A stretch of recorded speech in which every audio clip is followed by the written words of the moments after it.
জাতীয় সংসদ ভবনের সাউন্ড সিস্টেম মেরামতের নামে দুর্নীতির অভিযোগে কমিউনিকেশন টেকনোলজি লিমিটেডের সিইও জাহিদুর রহিম জোয়ারদারকে জিজ্ঞাসাবাদ করেছে দুর্নীতি দমন কমিশন। বৃহস্পতিবার সকাল 10টা থেকে রাজধানীর সেগুনবাগিচায় দুদকের প্রধান কার্যালয়ে তাকে জিজ্ঞাসাবাদ করা হয়। সহকারী পরিচালক প্রবীর কুমার দাসের নেতৃত্বে একটি দল এ কার্যক্রম পরিচালনা করেন।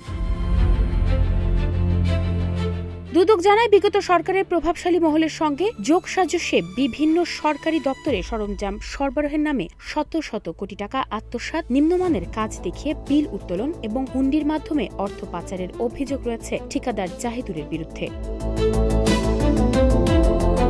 এর আগে 7 এপ্রিল দুদকের নোটিশে তাকে হাজির হতে বলা হয় এবং প্রয়োজনীয় ব্যক্তিগত ও আর্থিক নথিপত্র সঙ্গে আনতে নির্দেশ দেওয়া হয়। জাতীয় সংসদ ভবনের সাউন্ড সিস্টেম মেরামতের নামে প্রায় 4 কোটি টাকার উচ্চমূল্যের প্রাক্কলন নিয়েও তার প্রতিষ্ঠানের বিরুদ্ধে দুর্নীতির অভিযোগ ওঠে। তবে এই বিষয়ে এখনো জাহিদুর রহিম বা তার প্রতিষ্ঠানের কোনো বক্তব্য পাওয়া যায়নি।